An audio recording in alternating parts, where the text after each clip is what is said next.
gmail.com. So we have so much to dive into today, so let's get right down to it with your favorite hippie witchy gypsy redhead, Taeler Hendrix. All right, today we're going to immediately start off with your Netflix top 10. So top 10 in the US this week for Netflix is as follows. Coming in at number 10, and I might add, by the way, that I was very impressed with this week's top 10 to start off the week. We had a really big mix-up from last week's episode to this week, and some of these are very interesting looking, and they appear to be doing very well. So I'm super excited to dive into several of these. Coming in at number 10 is Sniper Ghost Shooter. Number 9, which was a surprise, Legally Blonde. I actually do love that movie, so forgive me. Number 8, this looks really good. Concrete Cowboy, so I can't wait to see that. Coming in at number 7, again, for all those parents out there with young little minions of their own, CoComelon. Coming in at number 6, this looked really interesting, is What Lies Below. I have not seen that yet. I want to. Coming in at number 5 is one that I definitely recommend, and I absolutely have to see it myself. Can't wait so we can talk all about it, is The Serpent. Coming in at number 4, this was so cute. It was like a flashback to being a little kid in the 90s. Little Rascals. That's so cute. I love it. Coming in at number 3, still holding strong in the top 10 for I believe 3 weeks in a row now, is Who Killed Sarah. Coming in at number 2, This Is Robbery, and it's the world's biggest art heist.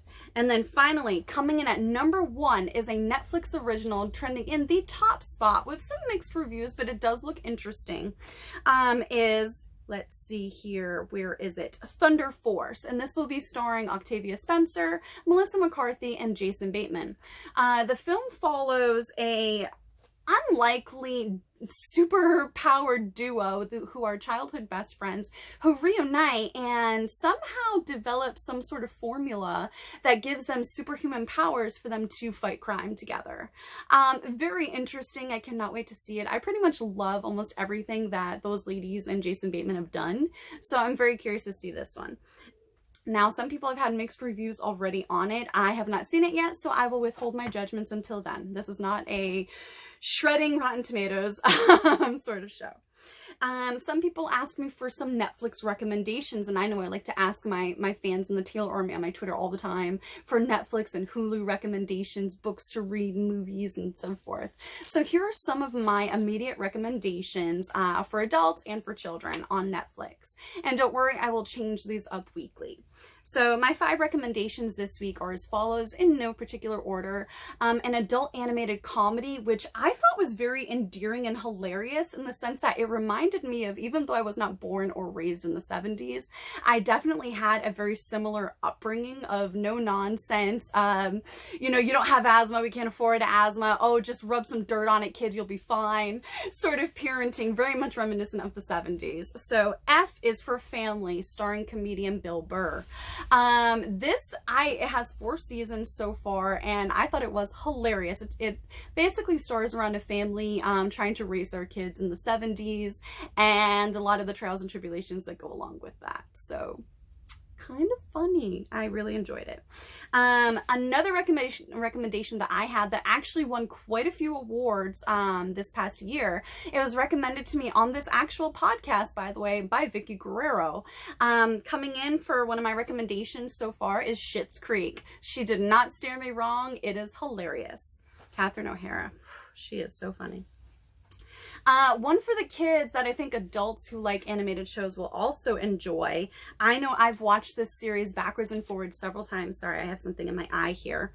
Is a Netflix original, I think co-written and directed by Guillermo del Toro, is Troll Hunters. And now this Netflix original series actually ended up having 2 spin-offs, Wizards, Tales of Arcadia, and I think Third Below. And it's about the underground underneath the city of Arcadia. But Troll Hunters is a series that I loved. I believe it has 3 or 4 series already. It deals with a human boy who ends up inheriting, or I should say rather that it was chosen by an amulet that was created by Merlin to be the next troll hunter after the last troll hunter was defeated. And this human boy has to deal with the trials and tribulations of being in high school, being in love with a girl in high school, having his best friend, Toby, and trying to navigate the world of being a human and having to be the next troll hunter in a troll world that's not very accepting to humans. And the fact that there has never ever been a human troll hunter before. And he has to kind of learn how to juggle that. It's a very cute show. I highly recommend it for both children and adults. And then finally, one of my second to last recommendation is Grey's Anatomy. That will always be one of my recommendations. What I like about this is the fact that Netflix has all the prior seasons up to the current one. So you have about 16 seasons worth of binge-worthy television for when you're working out, for when you're trying to study, you can put it on the background, or if you're just somebody who likes to binge TV. You can get all caught up, and then you can go onto Hulu if you have it, or go to a friend's house that has Hulu, just be safe, social distance, and watch the most recent season, which is season 17 on Hulu right now. I believe they're about 8 episodes or so in to the season, so highly recommend it.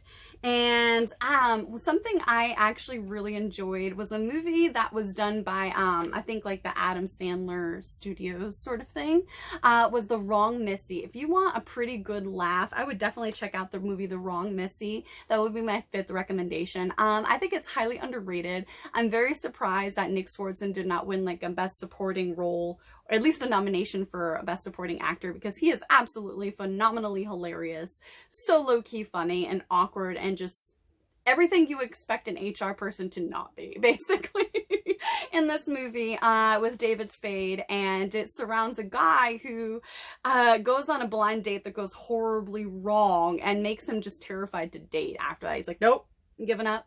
He meets somebody who seems perfect on paper, confuses her phone number with a different girl's phone number, and ends up inviting the wrong Missy to a company retreat, I believe in Hawaii, I think it is. And just the story goes on from there. Hilarious, so highly recommend it.